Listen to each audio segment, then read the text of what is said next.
আসসালামু আলাইকুম ভিউয়ার্স, আশা করছি আলহামদুলিল্লাহ আপনারা সবাই ভালো আছেন। আজকে যে রেসিপিটা করে দেখাবো সেটা আমার মায়ের দেয়া রেসিপি এবং অনেক অনেক মজার। আমার বাসায় আমার বাচ্চারা, আমার হাজবেন্ড এবং আমি খুবই পছন্দ করি এই কাঁচা টমেটোর ভাজিটা।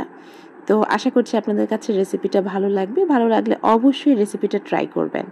তো চলুন আর দেরি না করে রেসিপিটা দেখে নেওয়া যাক। কাঁচা টমেটো আমি এভাবে কুচি করে কেটে নিয়েছি। আর এখানে কোনো মাপ কাঠি নাই যে এতটুকু হতে হবে। তো যতটুকু পরিমাণে কাঁচা টমেটো ছিল আমি এভাবে ধুয়ে তারপর কুচি করে নিয়েছি। এরপর একটা ফ্রাই প্যানে আমি এখানে পরিমাণ মতো সয়াবিন তেল দিয়েছি। আপনারা চাইলে অলিভ অয়েল অথবা সর্ষের তেল দিয়েও এই ভাজিটা করতে পারেন। তো এরপর আমি এভাবে দুটো শুকনো মরিচ এভাবে মাঝখান দিয়ে একটু ছিঁড়ে দিয়ে দিলাম। হালকা একটু ভেজে নিচ্ছি যতক্ষণ না শুকনো মরিচগুলো খুব সুন্দর একটা ঘ্রাণ বেরোচ্ছে শুকনো মরিচ থেকে। এরপরে দিয়ে দিচ্ছি রসুন কুচি, পেঁয়াজ কুচি, হালকা একটু ভেজে নিব। তো পেঁয়াজ আর রসুনটা আমি বেশি লাল করব না। তো একটু ভেজে নেওয়ার পর আমি শুকনো মরিচগুলো একটু তুলে রাখছি। ভাজিটা এর সাথে দিয়েলে পরবর্তীতে দেখা যায় শুকনো মরিচগুলো বেশি গলে যায় বা ঝালটা বেশি বের হয়ে যায়। তো সেই জন্য আমি এই শুকনো মরিচটাকে এভাবে তুলে রাখছি। রান্নার একদম শেষ পর্যায়ে এটা অ্যাড করে দেব ভাজির সাথে। তো একটু নেড়ে চেড়েই দিয়ে দিচ্ছি একটা ডিম। এই ডিমটা দেওয়ার ফলে কিন্তু ভাজিটা অনেক মজার হবে। তো অবশ্যই স্কিপ করবেন না, এরকম একটা ডিম দেওয়ার চেষ্টা করবেন। তো ডিমটা দিয়ে চুলার আঁচটা একটু কমিয়ে ডিমটাকে আমি একটু ঝুরি করে নিলাম আর দিয়ে দিচ্ছি সামান্য একটু হলুদের গুঁড়া।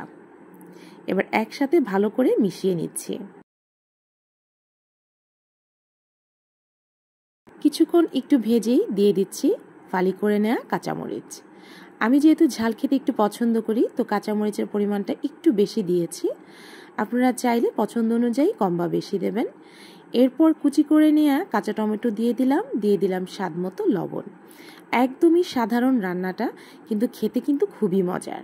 তো উল্টে পাল্টে একসাথে মিশিয়ে নিচ্ছি। এভাবে একটু পরপর নেড়ে চেড়ে আমি উল্টে পাল্টে নিচ্ছি। আর পুরো রান্নাটাই কিন্তু আমি ঢাকনা খুলেই করছি, কারণ আমার কাছে মনে হয় ঢাকনাটা বন্ধ করলে যে কাঁচা টমেটো আছে এর কালারটা অনেকটাই ফ্যাকাশে হয়ে যায়। তো আমি সবসময় পছন্দ করি ভাজিটা একটু নরম নরম হবে। আপনারা যদি একটু ভাজিটা একটু আস্ত আস্ত রাখতে পছন্দ করেন তো এর আগেই নামিয়ে ফেলবেন আপনাদের পছন্দ অনুযায়ী ভেজে। তো এভাবে আমি নেড়েচেড়ে ভাজিটাকে ভালোভাবে সেদ্ধ করে নিলাম। আর একদম শেষ পর্যায়ে ভেজে নেওয়া শুকনো মরিচ আর বেশি বেশি করে ধনেপাতা কুচি দিয়ে দিলাম। তো রান্নাটা একদমই কমপ্লিট। সব কিছু দেওয়ার পরে ভালো করে একটু নেড়ে চেড়ে নিচ্ছি। ধনেপাতাটা দেওয়ার পরে কিন্তু আর বেশিক্ষণ রাখার প্রয়োজন নাই, এখনই নামিয়ে ফেলবো। তো আশা করছি এই রেসিপিটা আপনাদের কাছে ভালো লাগবে। অবশ্যই অবশ্যই ট্রাই করবেন। আর যদি ভালো লাগে কমেন্টে জানাবেন যে আমার রেসিপিটা আপনাদের কাছে কেমন লেগেছে এবং আপনারা যে রেসিপিটা তৈরি করেছেন সেটার স্বাদ আপনাদের কাছে কেমন লেগেছে। ফ্রেন্ডস এবং ফ্যামিলির মাঝে রেসিপিটা শেয়ার করতে পারেন যদি ভালো লাগে। আর চ্যানেলটা সাবস্ক্রাইব করার জন্য অনুরোধ রইল।